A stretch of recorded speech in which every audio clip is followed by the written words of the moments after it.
I hope you've got your boots on tight because it's time for a fight here at the Nerd Castle in another episode of Warhammer 40k Space Marine. Looking forward to this game. I'm going to be completely and totally square with you guys. I've really enjoyed playing it, and now we've got accessories on our belt. Everybody knows that cool danglies on your belt are what make a character more interesting than another. So we've got the shiny thing. We stole a sparky thing, as the orcs called it, in the previous episode, and we forced it into its canister. Apparently it's a power source of some kind. For what, I don't really know. If I was to guess, it probably... Really? Like, you guys had to know that was a terrible idea. Like, when you were all up in the grate right there, and you were just standing there, and you were like, you know what we should do? There's only 4 of us. The best we have is a knife. But what we should really do is we should try and kill a Space Marine. That grate isn't open, which is actually pretty great, to be honest. I'm not trying to be funny or hilarious there, but I'm glad that it's not broken because it means I don't have to fight any orcs in close quarters combat. If I ended up fighting a knob down here in the sewer, I'm going to be completely and totally just upset. I will be feeling lugubrious. Cool. Got a nice little ammo refill. Give me more. More ammunition for the Emperor. And if you notice, in the last couple episodes, I haven't been doing my voices that much. That's because I've caught, like, some ridiculous cold in it, actually. My throat is kind of raw at the moment. It's been all I can do to get these episodes out to you guys, the wonderful, loving masses that keep me playing video games on the internet. Let's blast ourselves some grots here. And right about the time their friends upstairs start to realize where we're at, I'll put some rounds on them. Hey, how dare you dodge me, Grot? That is not your job. Basically, you are the Imperial Guard of the Orc forces. Your job is just to get annihilated. Okay, a couple more orcs down. Honestly, we could probably use the plasma pistol for the remainder of this. And as you can see, the plasma pistol is pretty good at laying down the dock on the enemy, although you do have to lead a little bit better because the bullets are slow. But then again, all of the bullets suffer from some kind of little slowness in this game, or the projectiles, I suppose. A bullet implies that it's actually like a little piece of lead or something. In this case, we're firing superheated plasma at the enemy to cut through their... Well, they're all wearing like tank tops and stuff anyways. They're all dressed like they're about to go to the beach. Never understood... Oh no, there's explosives everywhere, and I just noticed them at the wrong moment. That was like the perfect ambush. You just notice at the exact wrong second what the enemy has. And the remainder of these guys I'm going to chop apart with my axe. I like how we get like a little spinny pirouette at the end. If there's anything I've learned from West Side Story, it's that you're supposed to pirouette before you get into any fight. Let me jump on out of the way here. Put a couple more rounds on these gits. And we are taking some damage. So it might be in my best interest to finish off one of these orcs with an execution. And so there it is. Let's go ahead and execute him. An axe to the chest, an axe to the dome. Kick him and we'll kick it on out and then send him on home, I suppose would be the way that I would finish that rhyme. But then I got kind of like hijacked in the middle by my own thought process. I was like, I need to think about something to talk about instead of just making inane rhymes. But instead I opted out and just kept making the inane rhyme. And you gotta stay on diatribe. That's one of the little things that I've noticed about LPing is that you can stay on point. Or you can kind of just diversify and jump all over the place, and there doesn't appear to be any clear, proper way to finish your way through the LP process. I prefer staying on point if I can help it, but then again, my points are kind of off base anyways, so my points tend to be kind of off-center to begin with, so they typically don't have anything to do with the game, so to speak. I bet there's something back in and over there. Where does it want me to go right now? Can't tell if it wants me to backtrack around that way. Okay, it wants me to go that way.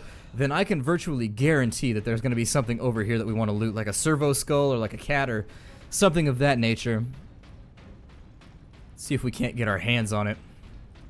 Oh no, there is nothing up here, so maybe this is just for co-op playthroughs or something. I don't know. I have no idea why this... I suppose it might just be a setting for orcs from which they can attack us, which the game needs to have a lot of those. If you don't have avenues of attack, all you have is a boring corridor shooter. Try and keep my eyes open for anything coming at me. There's a plethora of ammunition in there that we don't really have access to. I can't chop the door or destroy it. There's no destructible environments, unfortunately. I wish there was. I love destroyable environments. Well, I was talking and I got a little bit behind the curve there. I knew that pipe was going to blow up. It's painted red.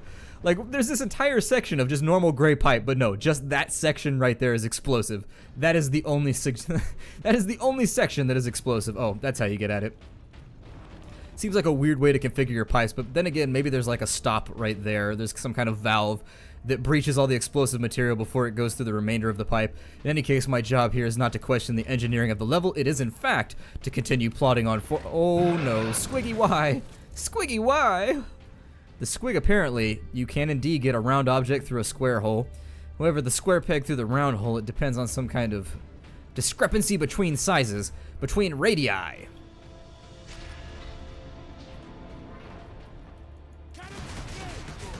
Yeah, you wish that was gonna work.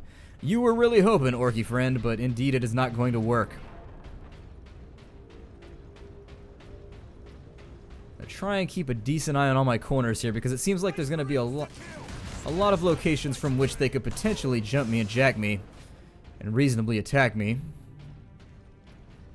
So having covered him in boiling plasma, I'm going to keep looking around for any of the audio logs that we might find because I do feel like they're important for elucidating some of the lore and kind of letting you guys know what's going on behind the scenes with some of the characters.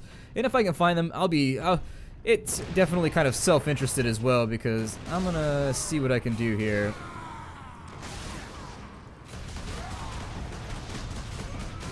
And we're getting run up on pretty hard. I don't know why it is that I'm so incapable of pressing the proper button for the gun that I want. But that's like a recurring issue, is I just keep— and my guns are never reloaded. That's another problem that I'm running into. I never reload my guns, and I don't know why. It's a very simple thing, just to press the R key and make it happen, Captain, but— you want to fight melee? Let's fight melee, dude. Let's fight melee. I've got an axe, and I am ready to use it. This thing will get straight ugly up in here. I will get Ajax all upside that ass. Oh man, and that pipe was exploding. I didn't even notice, and I axed my way through it. So it looks like a lot of these pipes are explosive, which is probably the secret to all these guys attacking me, is that I can more than likely back off, and if I can pipeline them properly, not trying to be funny about that, but if I can pipeline them properly, we can actually get like a double explosion if we really play our cards right. I played them wrong right there, which is precisely why you still see so many orcs coming at me. And so, of course, we're going to get going with the backpedaling.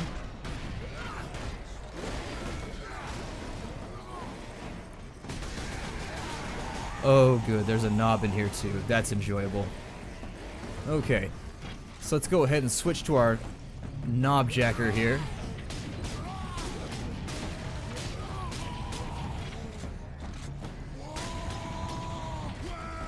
What I'm going to try and do with that knob is make sure that whatever side of the pipe he's on, I'm on the other side. We're going to treat it like our barbed wire fence of no return here.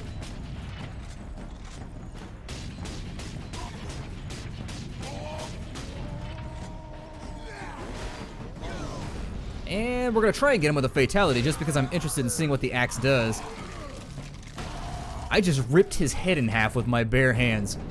That is the most gangster manly thing that has ever happened in a video game, although I think it happened in God of War before this. So maybe God of War can hold claim to being the first game where he ripped a guy's head in half. Although didn't Hercules do that too? I think Hercules, it was either Hercules or Samson.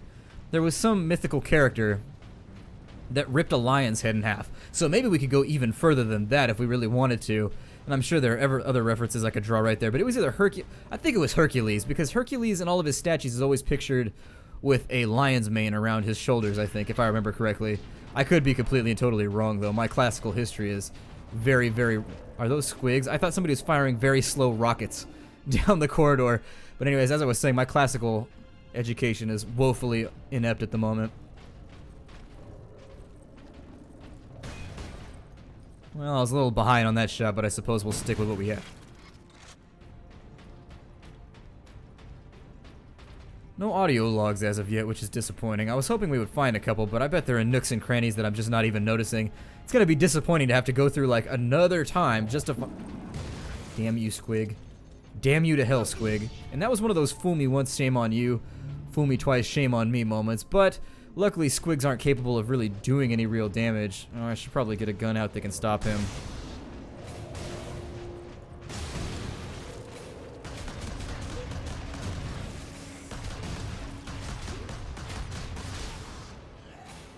Very cool. And it decided to save my game in a very weird point. I'm not sure what that random save was coming from. It's like, you know what? We're in the middle of a corridor firefight. Save the game, just in case he needs to load. We want him to be panicked and tightening his sphincter the moment he comes into the game. Got another cube of delicious delight. Or I guess a 1, 2, 3, Maybe a pentagon or a hexagon? I think it's a hexagon. I can't tell, though. Even here, the tech priests honor their machine god. The Vulcan Assault Pattern Melter Gun fires a scorching plume of molecularly agitated heat at close range. The power comes at the expense of low ammunition stores and a long recharge in between shots. Well, I don't know if this is a good idea. So essentially, from what I can tell, it's like a massive death shotgun. It's basically a chromatic shotgun. A scandalous scattergun of sorts, which seeks to scatter the brains of my enemies. How far is the range on it? Pretty far, actually. I think you definitely want to aim high, Willis, with it, though. And now that they're no longer within range, I may keep my vengeance launcher, I don't know. I have never been a shotgun guy, and I don't think there's anything in this world that would ever convince me to be one, unfortunately. I enjoy shooting shotguns in real life, I find those enjoyable, but in video games I find shotguns to just kind of be over-nerfed. Like, in general, video games seem to have no concept for how a shotgun actually works. Oh, I guess we can hold on to it just in case. My assumption is that perhaps they're gonna put us down into like some corridors or something. Like, really? Oh my god, aiming skills are just failing me on all fronts right now. And that's pretty sad because there's only one front to aiming. I mean, aiming. That is the only front to concern yourself with. So if I'm trying to make it sound as though I'm failing on multiple levels, but no, there's only one level to be mastered and I can't even really get a handle on that. Let's refill our ammunition. Now, does that tap out though at 10 rounds? That's the weird thing about it, is if it taps out at 10 rounds, I just don't see that being the most incredible of guns. Once again, though, in these little corridors, I could see it having its uses, so I guess we'll keep it for now. Looks like we've got a servo skull over here with some nades, which means we're probably going to get jumped. Oh, I forgot to play that. Let's play it. We're almost out of... Oh, man. We're almost out of sterile dressings. I haven't even begun to treat the new burn victims yet. You can't treat them. Give them something for pain, but that is all. I am a magos biologis. No wound or malady is beyond me. You are in a triage situation. Observe, analyze, and decide who we can save. If you don't know what triage is, the only reason I can explain this is because my mom was an emergency room nurse for a while. Anyways, triage is where you decide who's worth healing or not. Like, for example, if you have like a rating of wounds, I think they use a color system. There's like black, red, and something else from what I recall. Typically, it's used in combat situations, but triage, basically, it's just deciding who's worth helping and who's not worth helping. So somebody that's like shot low and they're totally gonna bleed out. Like, if somebody's gonna die anyways, essentially you just kind of ignore them and move on to the guy that you can save by kind of just deciding whether or not you can get a tourniquet around it or something. Oh dear. You ain't going nowhere, buddies. I'm gonna fry you right now. They left him behind. Unfortunate for you. Although I'm sure something's gonna come down that elevator in just a moment that's gonna ruin my life. And now, what is the... So the melt-a-gun...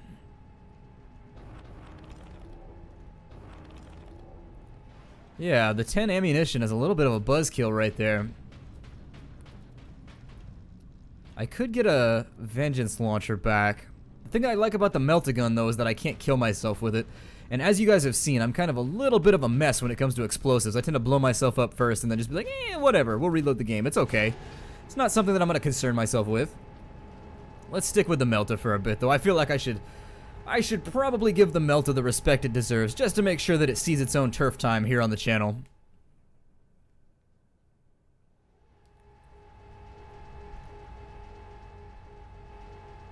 I have noticed a weird thing that the game's been doing. It's been throttling my frame rate between 60 and 30. When I go into combat, it throttles down to 30. I haven't been using rage mode at all. I just kind of thought about that. I should probably do that at some point. Superior Fury. That's Fury with its name written in blue. Fury mode now drains Fury significantly more slowly. Use this advantage to destroy the enemies of man. Sounds good. I'm gonna get my melt-a-gun out just in case they try and bum rush me straight out here out of the gate. Because this gate does look easily bum rushable. God, that thing is thick as hell.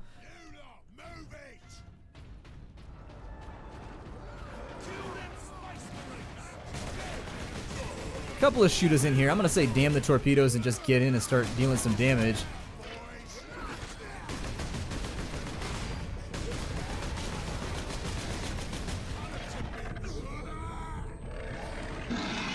Oh man. Weak. So now we're gonna be forced into a retreaty type situation, which is not the action of giving your treats to someone else. Anyways, that squig totally kind of boned me right there. We're gonna wait for this guy and I'm gonna get him into stun mode. And now we're going to execute him. And it looks like we're gonna give him a drop stomp, which is gonna give us a nice little chunk of health back. Nobody really knows how that works. But yeah, I should probably use Fury mode a lot more because it makes me regenerate my health. But Fury mode is for the weak. It is for those that cannot survive on the Emperor's will alone. And there was an explodey pipe right there that I could have made use of. Exploitations that I'm simply just walking by without paying attention.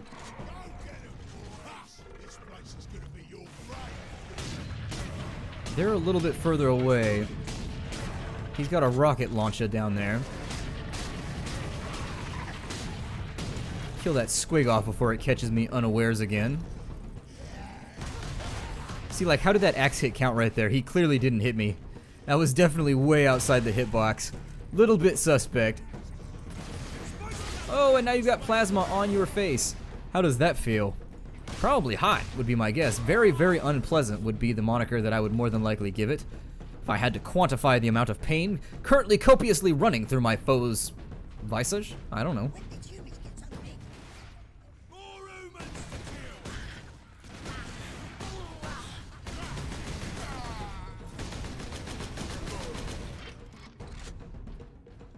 Thought I saw one more down and in here.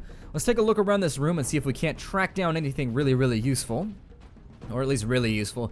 I am more than willing to negotiate on the second really. Nothing more than another explodey pipe. And some barrels that I didn't use. Fantastic. Well, I'll probably use Fury mode pretty shortly. God, I feel like kind of stupid for not using Fury mode during some of those tougher fights. Then again, it's the Nerd Castle. Blech. I don't pay attention. That's like what I do. That's like that's the thing that I accomplish. And I just melted my own troops. Captain Titus. Well met, brothers. Any idea of our position?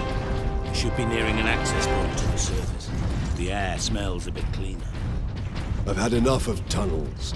Let's get out of here and find the Inquisitor before the orcs do.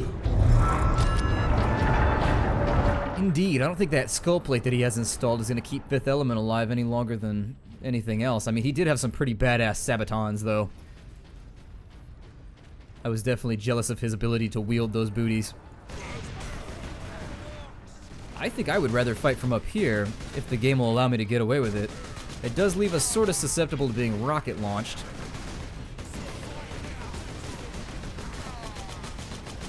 But at the same time, it does afford us quite a bit of cover, which is usually something that we really don't have. It's a luxury that the game doesn't offer us a lot of the time because we bring our cover with us with regards to our power armor.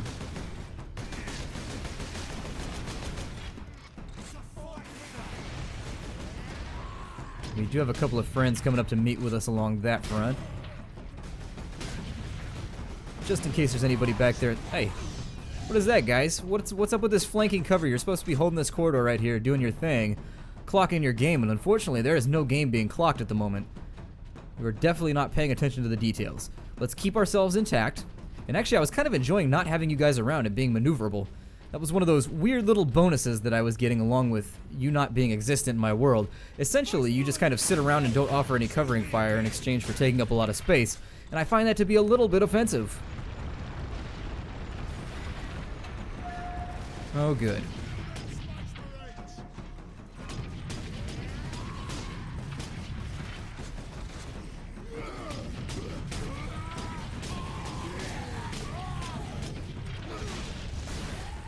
Saw him up just a little bit.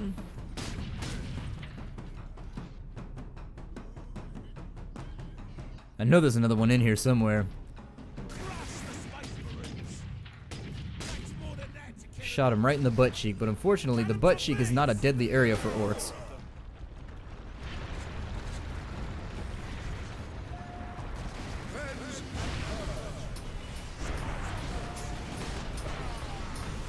Yeah, Fury mode, aiming, engage.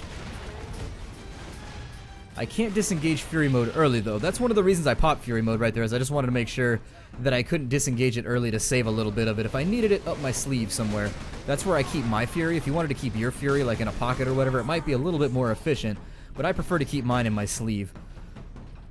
Now then.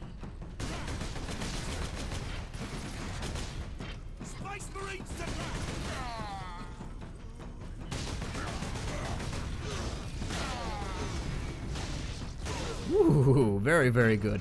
Sehr gut. I'm happy with the result. My enemies are dead.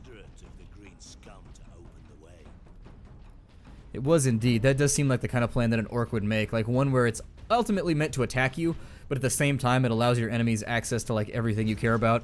It's definitely an orky tactic.